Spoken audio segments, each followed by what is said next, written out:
my pleasure to introduce Arnie Offner. Arnie really probably doesn't need much introduction, but to give you a little background,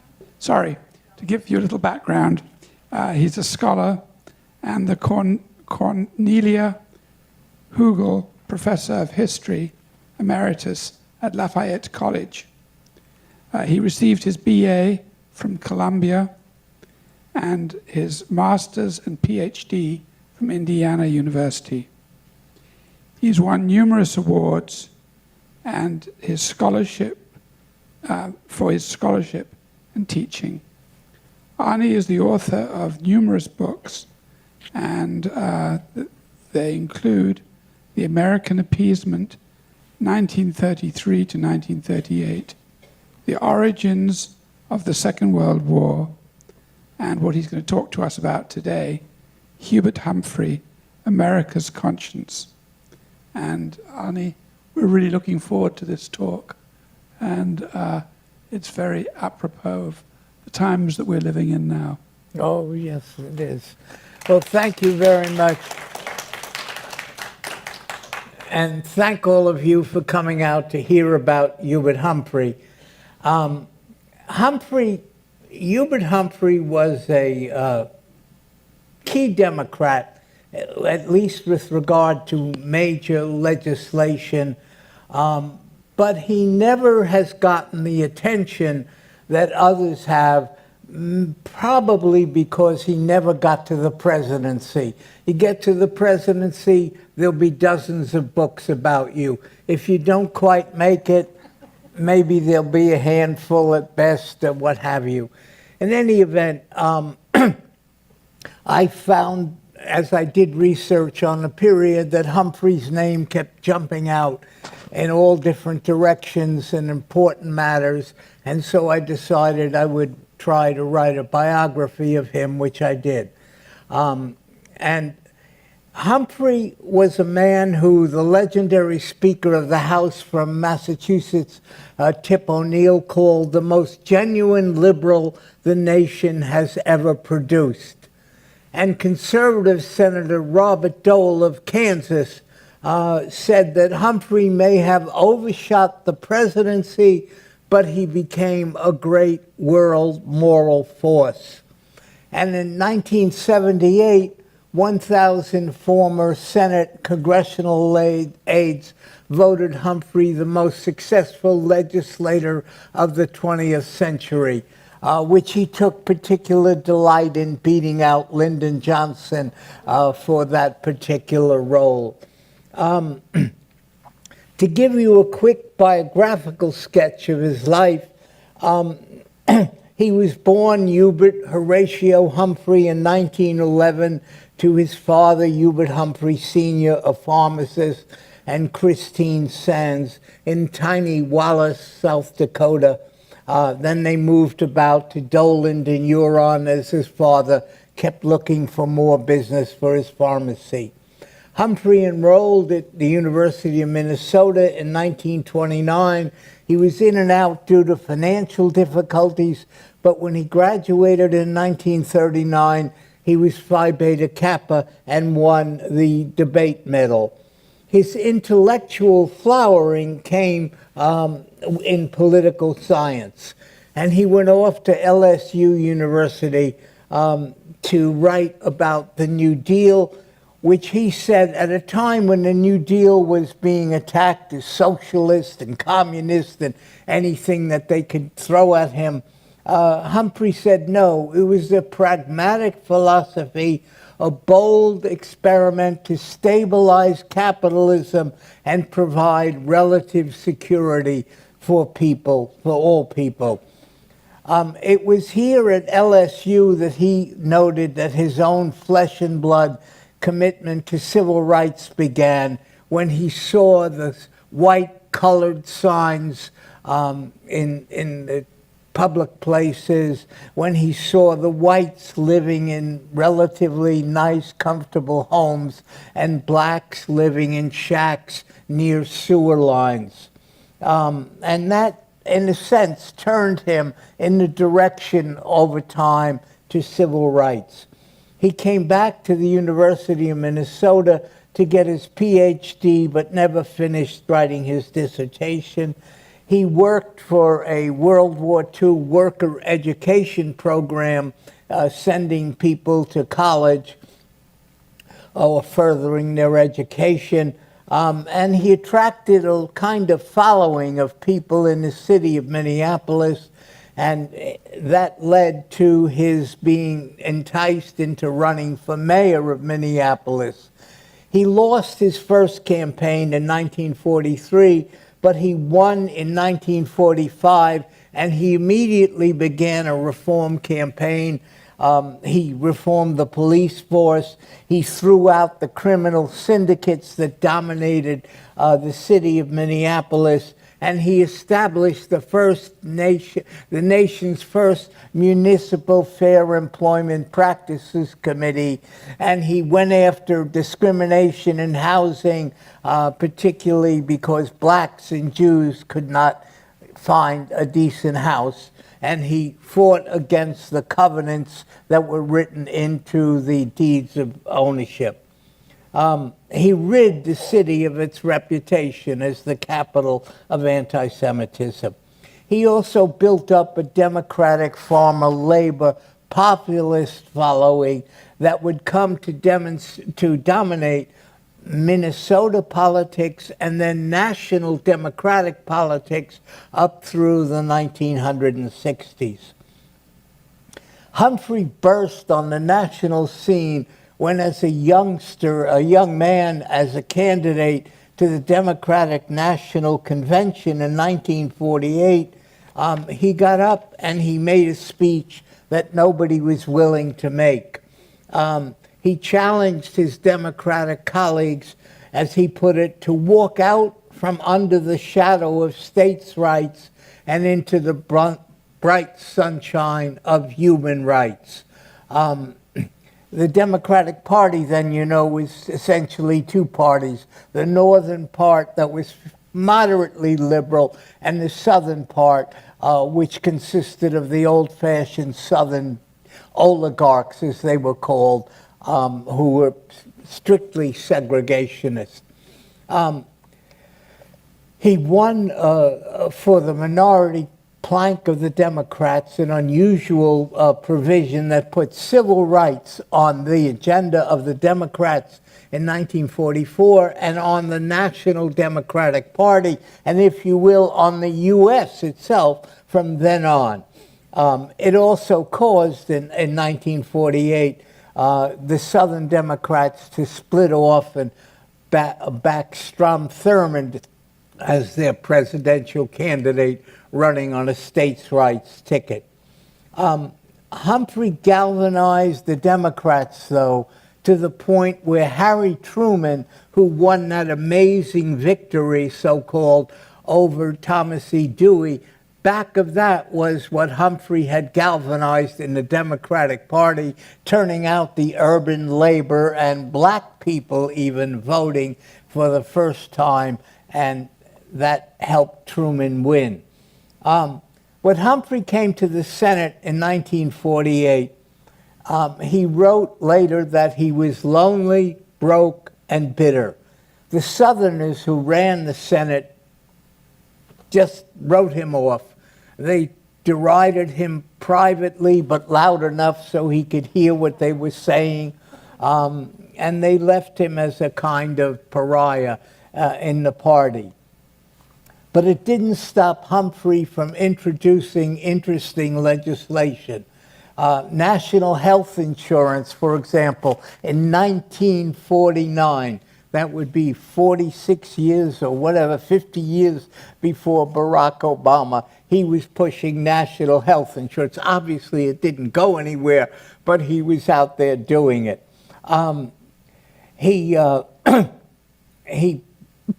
pushed in 1954 a public law that allowed for the sale of surplus farm goods to nations around the world that had in need of it but didn't have the money for it. And he became known in a way as the senator from India because of the Indians were the major purchasers of this. He also pushed through the 1957, the first Civil Rights Act since Reconstruction, 82 years before, which made it a federal offense to discriminate against anybody for reasons of color or sex. And the person who introduced that legislation, helped him introduce it, inserted the word sex into it because he thought that meant women, obviously, and that would kill it. And instead, it passed. So Humphrey, in a way, opened the way for civil rights for women in this country long before anybody else was doing it. He also introduced a host of other legislation. His Food for Peace program, in which he had one of his close friends, George McGovern from South Dakota, become the director. The Arms Control and Disarmament Act of 1963. Most of this was done in JFK's time, and JFK got the credit for it, but it was really Humphrey's program that JFK pushed. Arms Control and Disarmament Agency. The Peace Corps was a Humphrey idea. The landmark nuclear disarmament treaty, limited nuclear test ban, banning atmospheric and underwater testing of atomic weapons.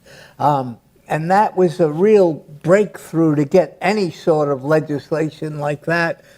Kennedy supposedly remarked to Humphrey, "This is your treaty, Hubert, it better work." Well, it did, and it opened the way to the later agreements of the 1970s. During the LBJ era, Humphrey pushed legislation for the Job Corps, the 1964 Civil Rights Act. He broke a 75-day Southern filibuster to get the 64 Civil Rights Act through. And that opened the way to the 1965 Voting Rights Act, which prohibits, or did, prohibit every state and local government from instituting a law that aimed at discrimination against people because of language or because they were racial or minority language people. And that, by the way, that 1965 civil rights law, which was the key to preventing this sort of thing, was recently repealed by the Supreme Court, with Justice Roberts saying it was no longer necessary to have this protection. I don't know where Roberts has been living, but it certainly is out of character. Humphrey also, as vice president, was a strong voice for Medicare and Medicaid. He also filed legislation to budget for full employment, though the Congress never really fulfilled that.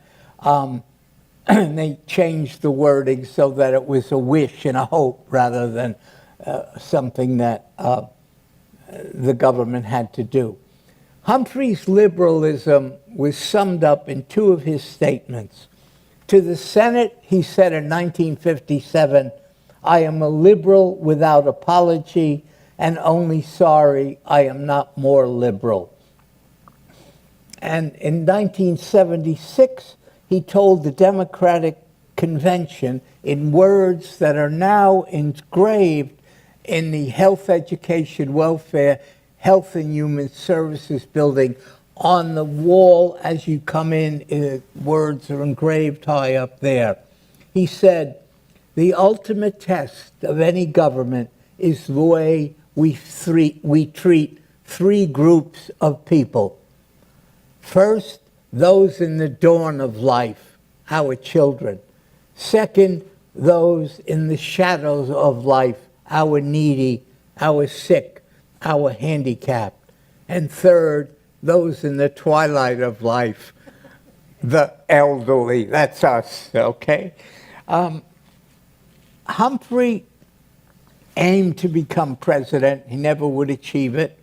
But he lost out in his first major effort in the West Virginia primaries to a better financed, more telegenic John Kennedy in 1960. Humphrey then concluded that as a man from a small state, Minnesota, didn't have that many electoral votes, and he didn't have any really rich friends to bankroll him, the way JFK had his father to bankroll him, he decided that the only thing to do was to look to become a vice president, which, by the way, is exactly what Lyndon Johnson did when he agreed to run for vice president. Johnson actually calculated the odds as to how many presidents had been shot, and so yeah, well, Lyndon, he calculated, and if you want to, just for the sake of knowing, McKinley became president based on an assassination. TR escaped assassination. FDR escaped assassination when the bullet, the person firing had his arm hit by a woman next to him, and the shot instead shot the mayor of Chicago. JFK obviously was assassinated. Robert Kennedy was a presidential candidate who was assassinated. And Ronald Reagan was shot and survived. So the idea that we've had peaceful transfer of power in this country all the time, I don't know what, well, it's a little bit mythical. Anyway, Humphrey accepted Lyndon Johnson's appeal to be his vice president in 1964. And it was at that time that Humphrey had to make a crucial decision. Go with Johnson or risk what one of his aides said to him if he agreed to be Johnson's vice president. Excuse the language. LBJ will cut your fucking balls off you. And essentially, Humphrey had to take an oath of allegiance to Johnson, that he would never cross him, disagree in any way whatsoever. They ran a very interesting campaign, one of responsibility. Happily for them, their opponent was Barry Goldwater. They pictured him as, bombs away, Barry, and we're going to have a wider war in Vietnam. So they were able to win a sweeping victory with 60% of the vote, and including votes in the Deep South. So Vietnam is what pushed, or being against the war, what pushed Johnson and Humphrey to a smashing victory. But that is where the breach would come between Humphrey and President Johnson. Humphrey, like most Americans or politicians, supported American activity in Vietnam after World War II. They supported the French effort, sending arms and munitions and money to the French to sustain their war in Indochina during 1950-54. Humphrey disliked the settlement of that war, the Geneva Convention in 54, because it called for general elections in 2 years, and he feared, as would be the case, that North Vietnam would win them. And he supported JFK when he became president, because JFK from 1961 to 63 supported a limited war in Vietnam. By 1964, and after JFK's assassination, Humphrey had read, studied, and worked on an approach to Vietnam. And he sent Johnson, president there, a paper called Concept for Victory, in which he said the war cannot be won militarily in Vietnam. We will not win the minds and hearts of the Vietnamese. Instead, he proposed the policy of stay, stabilizing, and win. a 10-year transformation of the government to something that resembled a more representative government. The American ambassador of Kennedy, Maxwell Taylor, a general, threw it out, said, the hell with it, not going to do it. And once the Vietnamese, North Vietnamese, were accused of attacking American ships in the Gulf of Tonkin, Johnson went on national TV and announced that, we were going to take every measure necessary to respond to this attack on our ships on the high seas. Only 2 senators voted against the Tonkin Gulf resolution. Wayne Morse and Ernest Gruning were the only 2 senators to oppose it. All the others gave Johnson a free hand. And Johnson intended to attack, really bomb the hell out of what he called a pissant nation in Vietnam. And the occasion came for them to open a major bombing attack when the North Vietnamese attacked American base up near the northern border of South Vietnam. And it was a major precursor to Operation Rolling Thunder, as they called it, which meant B-52 attacks for the next years, napalm, Agent Orange, really a merciless assault on the Vietnamese people. That led Humphrey to write a memorandum that he gave to Johnson. It was the most prescient memorandum written about the Vietnam War that has ever surfaced. And it was written, as I said, in February 1965.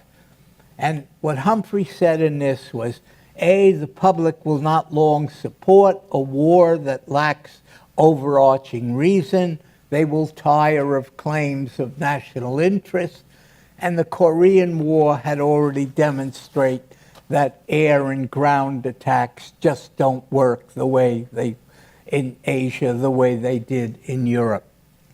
But he said if LBJ presses the war, the main criticism will come from liberal Democrats, Labor Party people, independent voters, and the best time for LBJ to negotiate out of the war would be right then and there, 1964, with an overwhelming victory over Goldwater, the public believing that LBJ is the smartest wheeler dealer ever. He'll get us something, then he'll make it sound good. But Johnson was stubborn, I guess, fixated on the war, and his response to Humphrey was to exile him from the White House. He was not even allowed his legal seat on the National Security Council. He switched the meetings of the National Security Council to something called Tuesday luncheons and invited everybody but Humphrey. And Humphrey's political exile was known in Washington, and he was sensitive. He was embarrassed. He felt humiliated. And that began what would become for him his transition, what I call mind over matter. He would begin to change his views about the Vietnam War, and Johnson furthered that by sending him on these trips and then greeting him when he came back with a full contingent of the press and others on the White House lawn. And basically, Humphrey now insisted that the U.S. was fighting and winning 2 wars in Vietnam. One was defeating the Viet Cong and the North Vietnamese, and the other was getting or establishing a little great society in South Vietnam. That was fine until the Tet Offensive of January 68, when all hell broke loose, and it was quite clear that there was a myth about winning anything in Vietnam. And that led to Senator Gene McCarthy, Humphrey's pal from Minnesota, to defeat LBJ, enter the presidential race, and almost defeat him in the New Hampshire primary in March of 1968. And that, in turn, led Robert Kennedy to enter the to enter the race. And if anything, Johnson hated, despised Robert Kennedy. His worst nightmare was being succeeded in the presidency by Robert Kennedy. But there was nothing he could do about it. And much as Humphrey pushed Johnson to go to the South Vietnamese and try to get them to agree to a peace conference, et cetera, it didn't work. All that happened was that Johnson announced in March of '68 that he would no longer be a candidate for president. He would not seek nor accept the presidency from the nomination for president. He seemingly withdrew from the race, but in fact he didn't. The convention was to be held in Chicago that year, and he worked with Mayor Richard Daley to stack the convention in a way that Johnson or whatever would come out ahead. Humphrey was being pressed by his friends to announce his candidacy, but he just couldn't do it until late April when he finally said he would get into the race. It was too late to get into the primaries, and I think he deliberately avoided the primaries so that he could try to win the nomination just by delegates at the convention. And he gave a powerful speech announcing his entry into the race, in which he said, we are going to complete the unfinished American Revolution. But then he, perhaps his tendency was often to speak a little too much, he used an inartful term. He says, here we are, the way we ought to be, the politics of purpose, of happiness, of joy. This, amidst the Vietnam War, was totally anomalous and embarrassing. And he got stuck with the label of the politics of joy boy amidst the horrible war and what have you. Robert Kennedy became the leading candidate, especially after he won the California primary, but then he was assassinated by Sirhan Sirhan the night of that convention in June of '68. That left LBJ in a position to harass Humphrey all he wanted, because now he didn't have to worry about Bobby Kennedy becoming the nominee.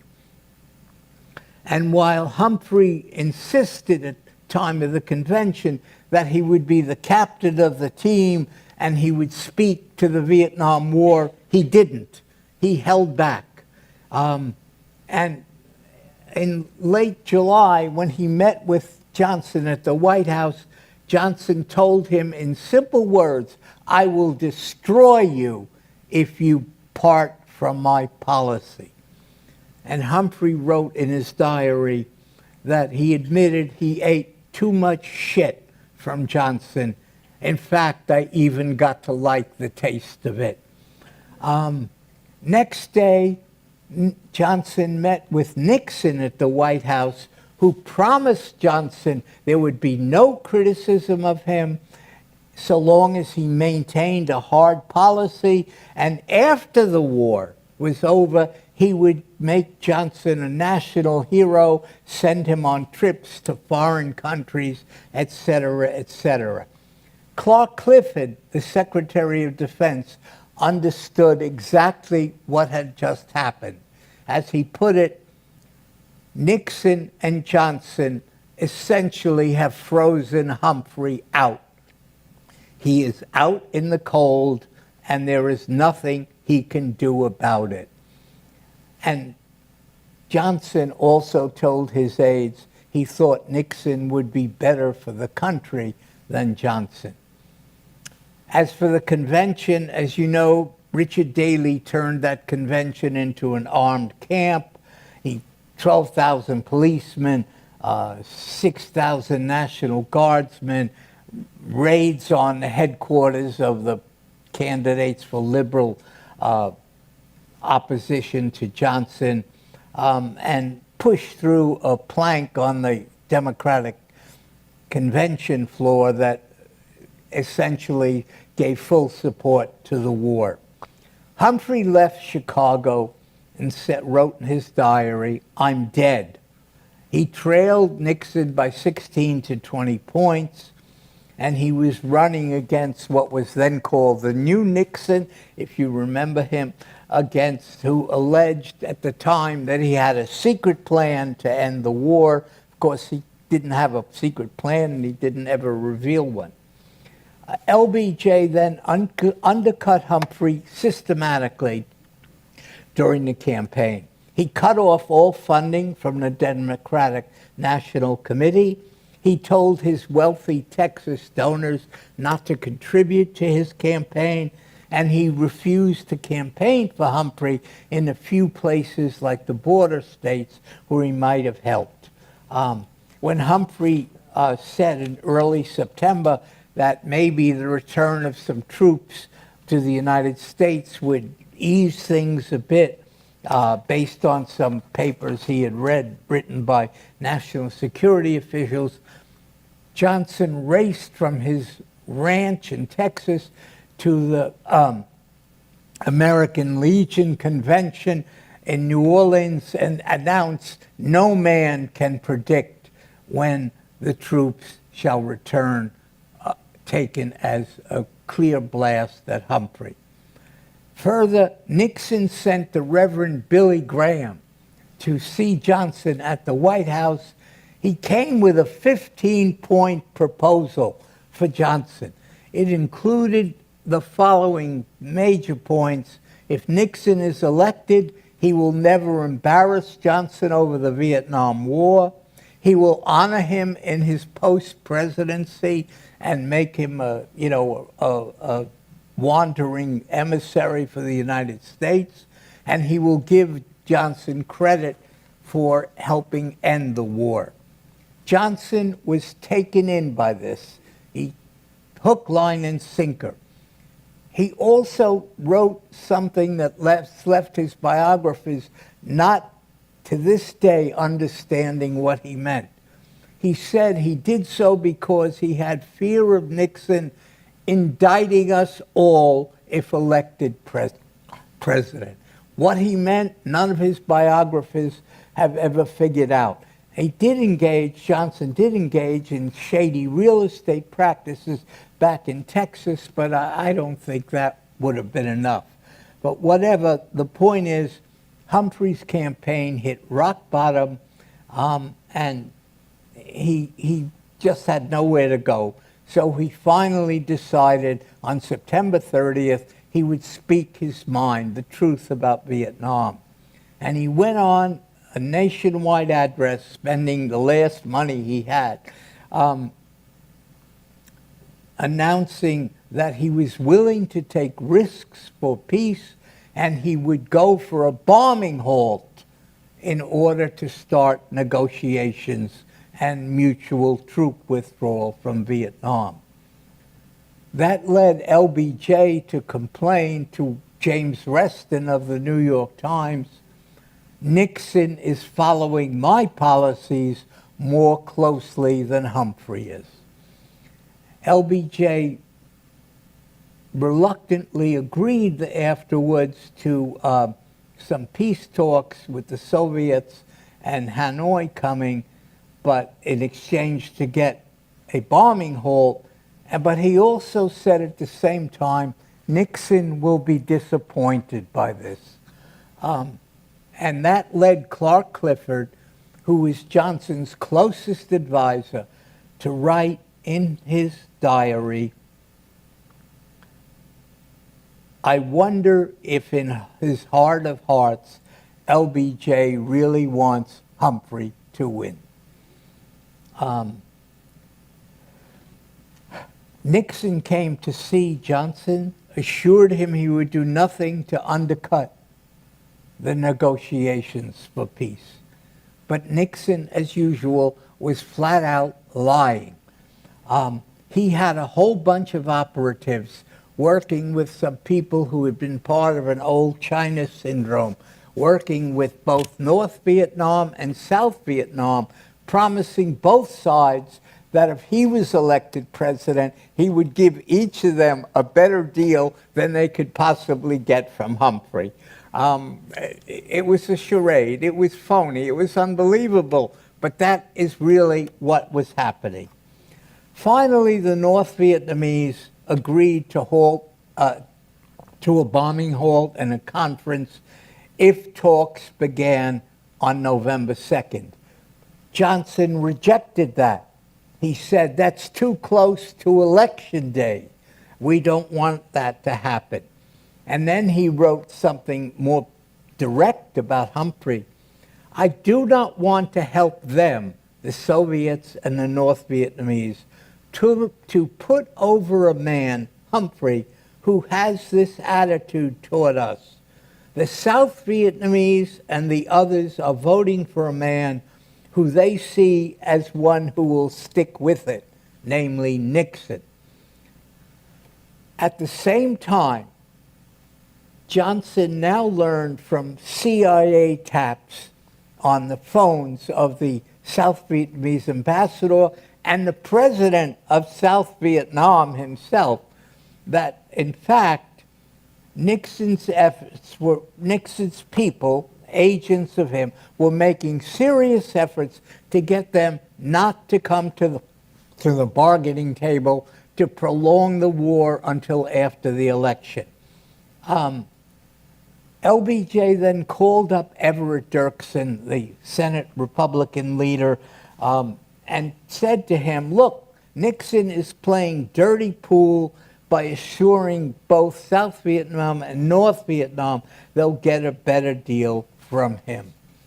And finally, LBJ decided he had to do something to announce a bombing halt and get negotiations started. He informed all three candidates at once, Humphrey, Nixon, and George Wallace, running on a right-wing racist platform. Not Humphrey alone, but he did not distinguish between Humphrey, Nixon, or Wallace. That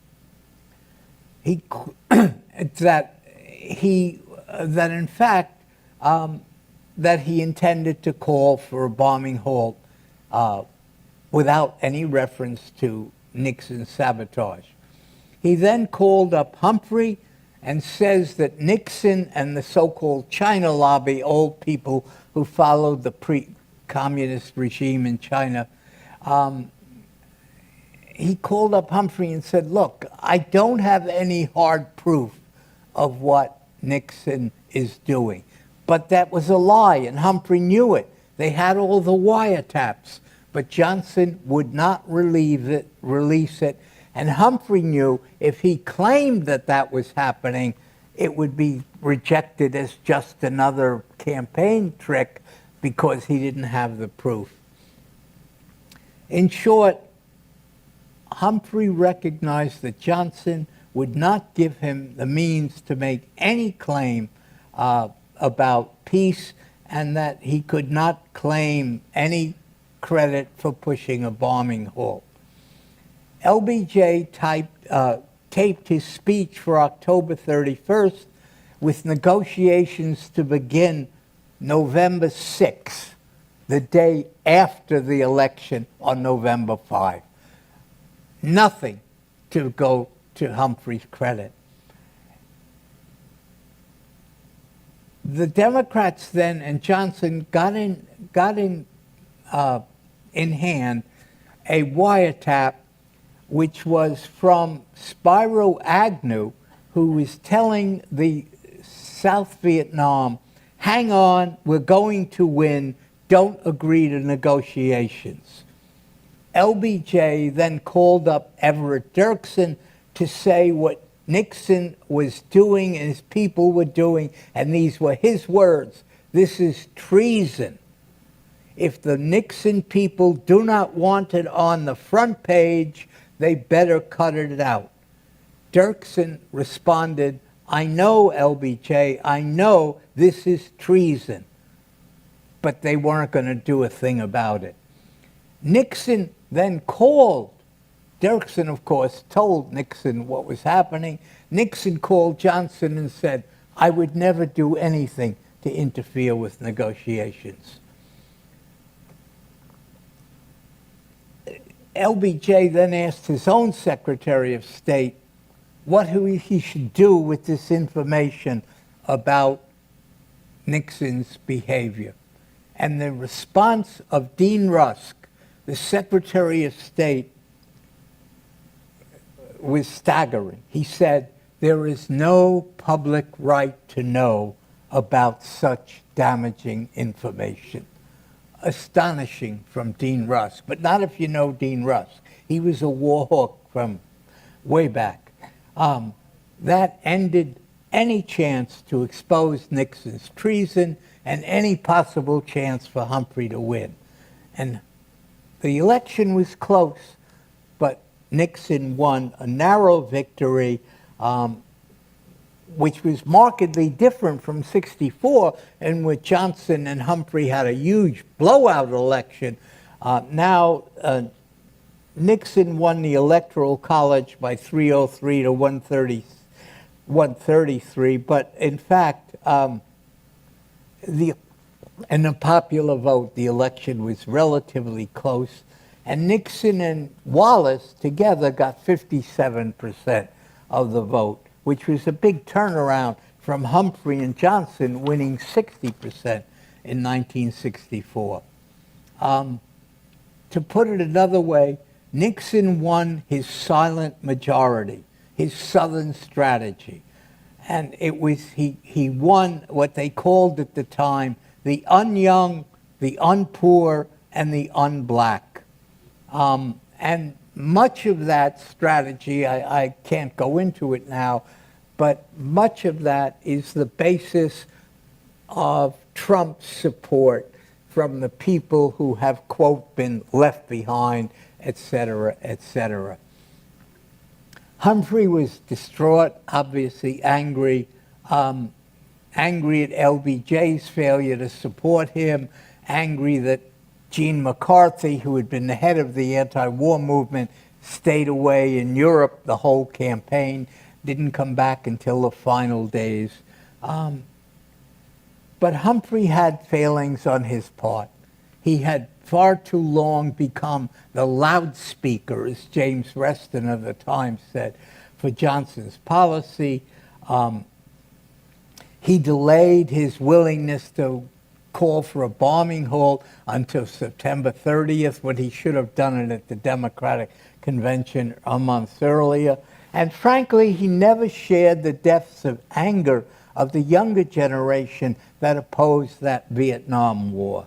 He was too much LBJ's elder son, as Muriel Humphrey, his wife, said. He was too much LBJ's son to fight with this powerful and highly punitive father figure.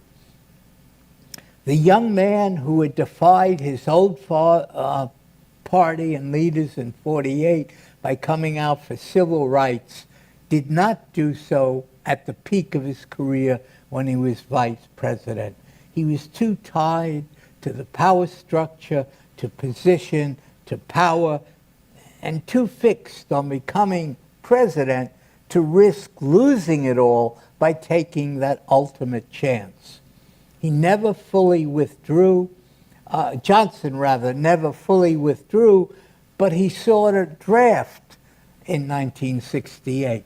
He sent emissaries to talk to Daley, et cetera, et cetera. But it was really filled with people who, in '68, were just not going to go for Humphrey anymore and were going to support Johnson. And Johnson, in his heart of hearts, never really wanted Humphrey to win. He was jealous of Humphrey, his eloquence, his intellect, and the fact that everybody loved Hubert Humphrey, even the senators from the South who derided him, they loved poor Hubert. Nobody loved Johnson. Most people feared Johnson, but nobody loved LBJ. He was not very lovable, frankly.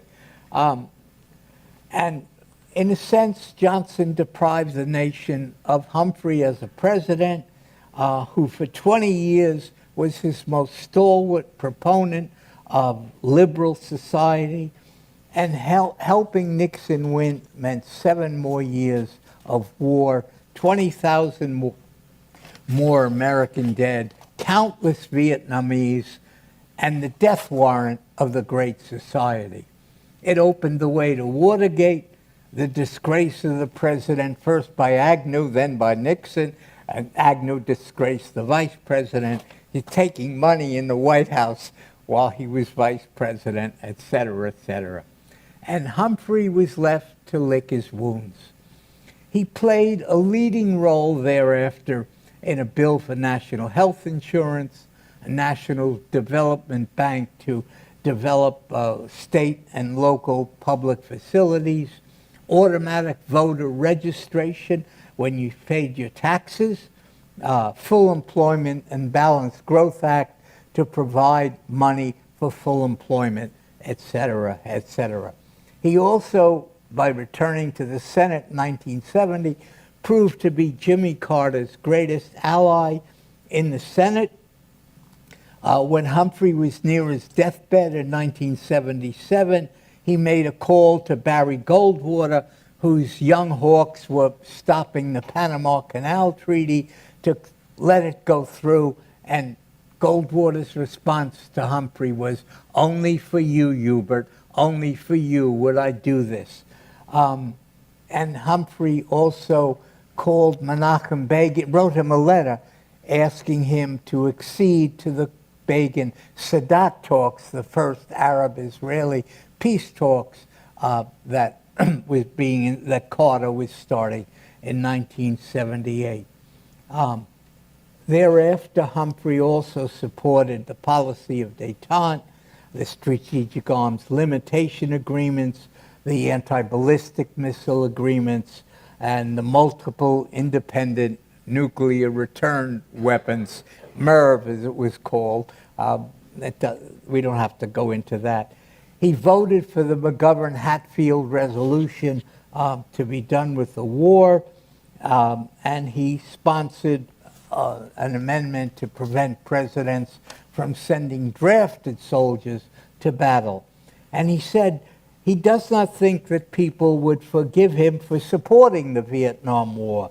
He said, "I am not sure I forgive myself for that." When Vietnam collapsed in '75, he said, "No outsider can save a country that lacks the will or political leadership. What we've learned is that there aren't American answers for every problem in the world. We made judgments about that part of the world, South Asia, based on our experience in Europe. We were a world power with a half of a world's knowledge. It is clear there is blame enough for all of us. I include myself." He would also say the U.S. had no knowledge of the developing world, and it was time for Americans not to talk about their destiny anymore, and be rid of what he called the great nation's cultural myopia of power and cultural imperialism. By the time he died in 1978, he had become the conscience of the country, as Vice President Mondale said at his funeral. And President Carter would say, "From time to time, our nation is blessed by the presence of men and women who bear the mark of greatness, who help us see a better vision of what we can become. Hubert Humphrey was such a man." That's another story. What's before us is that how, despite all his flaws, he tried to get us out of the Vietnam War, how the megalomaniacal LBJ betrayed him in 1968 and gave us President Nixon instead of President Humphrey, and the following years of reaction and disgrace instead of a greater society and a kinder, gentler one. We can only ponder how much better off the U.S. and Americans would have been had Humphrey rather than Nixon won the presidency in 1968, and if the nation had followed the counsel he would have set. But that is another story. So I conclude at that.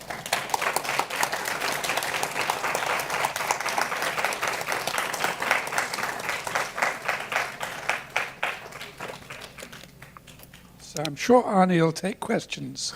So, or comments. There's two right here.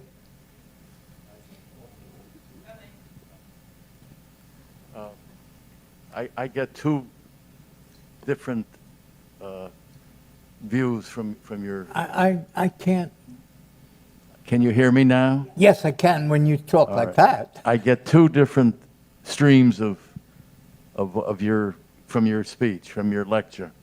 One is how bad LBJ was, but I also think that Hubert Humphrey was almost the cause of his own defeat. Was a problem? That Hubert Humphrey did not speak up at the time he should have spoken up. I agree. And he was, well, that's what I said was the, now, do you think that if you wrote a biography of LBJ, he'd get any credit except for the Voting Rights Act, and you didn't even give him credit for that? Is there any, did he vote for the Voting Rights No, Act? LBJ now. You gave him no credit at all, and you didn't even give him credit for the Voting Rights Act, I don't think. So do you give him credit for anything? Do I give LBJ credit for anything? Sure, I give him a lot of credit, but the book is about Humphrey and how LBJ undermined Humphrey's campaign because of his megalomania and the Vietnam War. I don't discredit what Johnson did in terms of the Great Society and pushing for civil rights and what have you.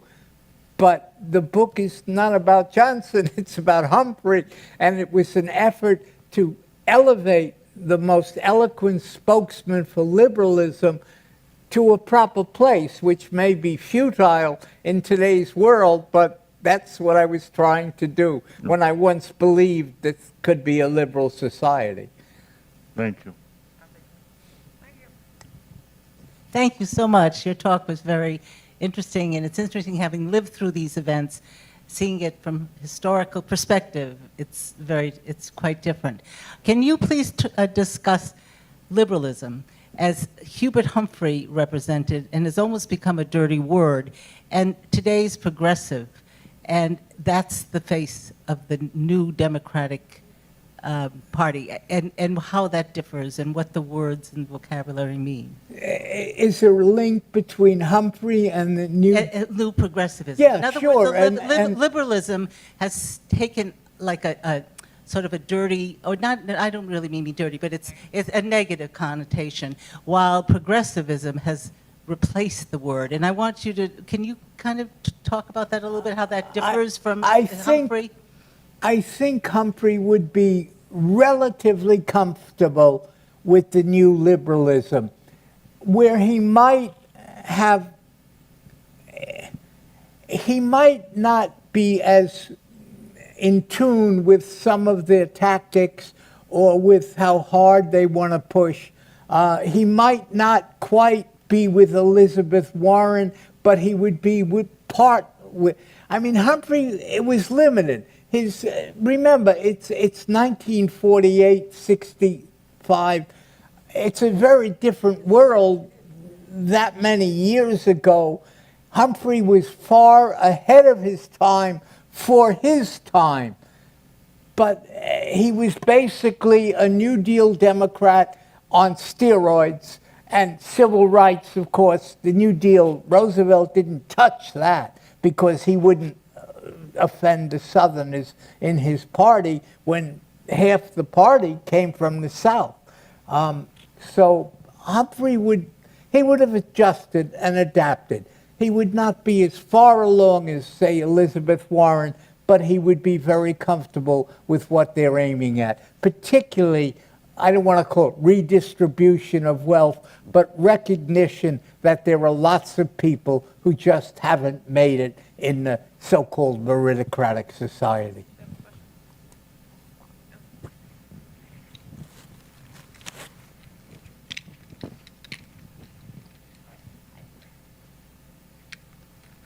When I was a young man, as many people here I think also were, I thought the greatest man in the world was probably Hubert Humphrey. Can you hear me? I can hear, but it's maybe you could translate it, for me. Okay, I wanna make a comment, and then I'd like you to make a comment on my comment. In 1964, I thought it was the greatest thing in the world that Humphrey was going to be vice president. 4 years later, I voted for him with some reluctance. And the question is, what happened in 4 years? And I think you in a sense alluded to this when you talked about Humphrey coming home from the Democratic Convention and saying, "I'm dead."